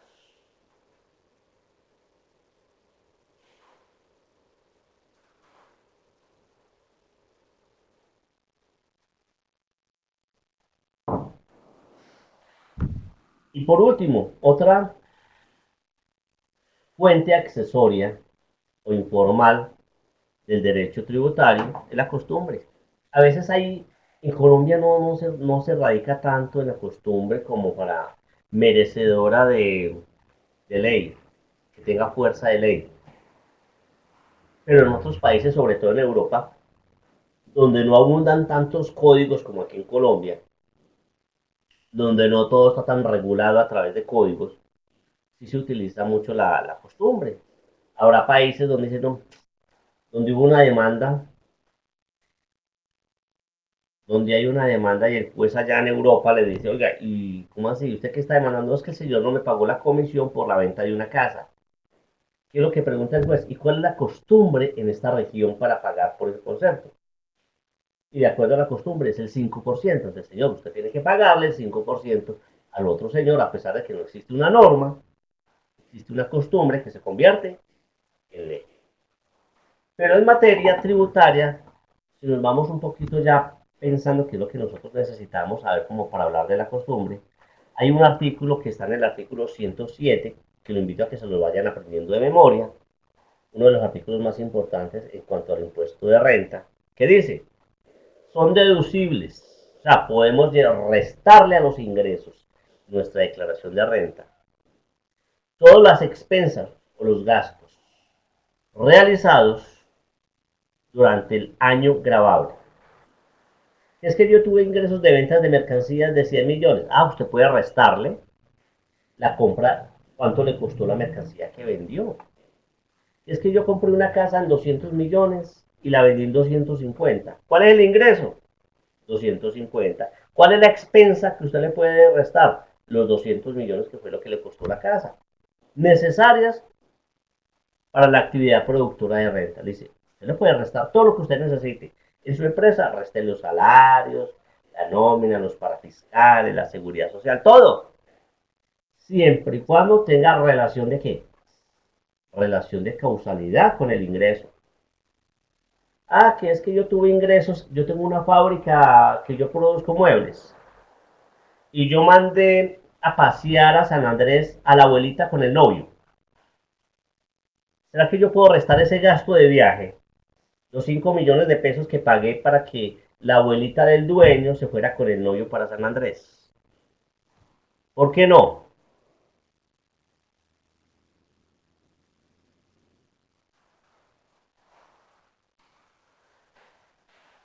Ah, porque no tiene relación de causalidad. Porque ese gasto no está relacionado con el ingreso, ¿cierto? Eso es relación de causalidad. ¿Esto? Pero mire, con la actividad productora de renta. Pero dice, además que ese gasto sea necesario, que sea proporcionado de acuerdo con la actividad.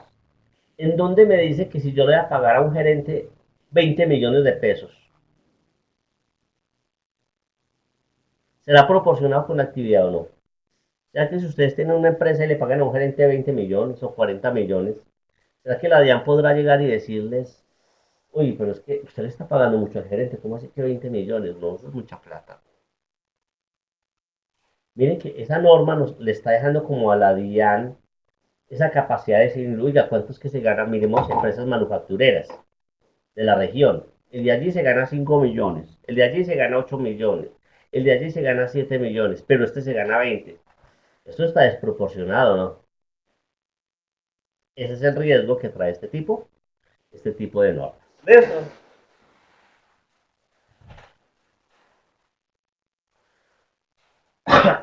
Preguntas, muchachos. Vamos a ver, Adriana. ¿Adriana está ahí? Adriana, cuéntame, dime dos principios en materia tributaria. Vamos a ver. Háblame de dos principios, solamente enúncialos. Dos principios en materia tributaria.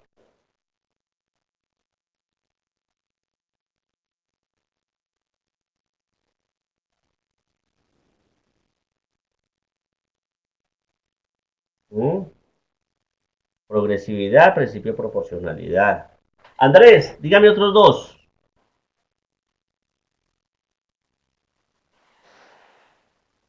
Otros dos principios, Andrés. Angélica, ¿si estás ahí? Que no te he visto activa hoy. Vamos a ver, Angélica. Angélica, ¿estás? Angie Joana. Angie Joana, ¿sí está en clase?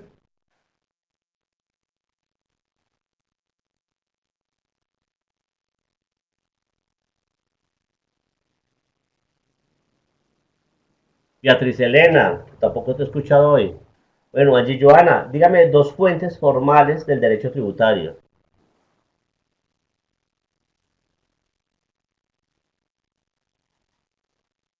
Muy bien, ¿y cuál es la otra, Angie?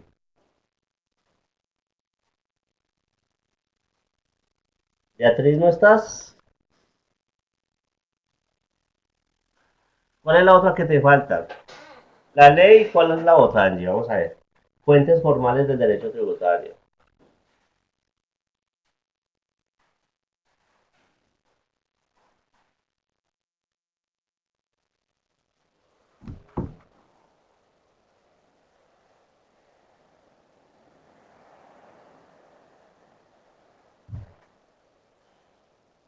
Daniel Fernando, indíqueme en qué consiste el principio de igualdad. Hola, Daniel Fernando, ¿en qué consiste, así con sus palabras, en qué consiste el principio de legalidad, de legalidad?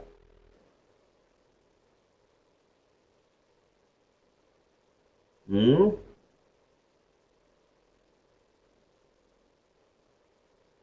Angie Joana, pues le faltó la Constitución. Fuentes formales del derecho tributario, la Constitución y la ley. ¿Quién me dice cuáles son las fuentes impropias o accesorias del derecho tributario?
¿Ahora qué tal?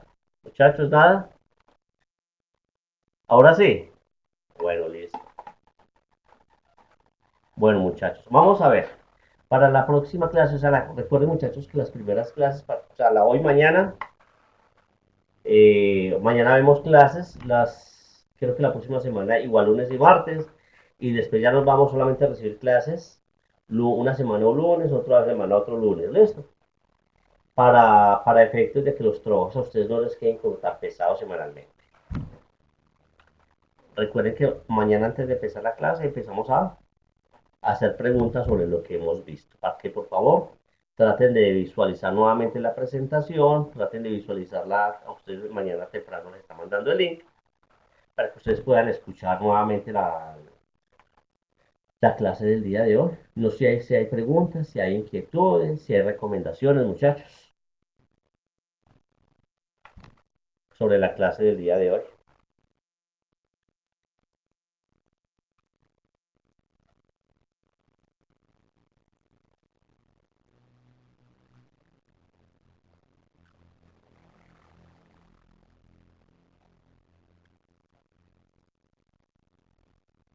Bueno, muchachos, entonces al no existir preguntas, al no existir inquietudes, les doy gracias por su asistencia, por su comprensión, por su participación, que ha sido bastante. Les agradezco mucho eso porque hace que la clase no sea tan monótona y no me sienta aquí hablando con un computador solamente. Me gusta que ustedes estén activos. Y los invito para que bien juiciosos mañana nos estemos conectando bien tempranito y podamos culminar con éxito esta primera semana de clases. Entonces, una feliz noche para todos y de nuevo, muchas gracias.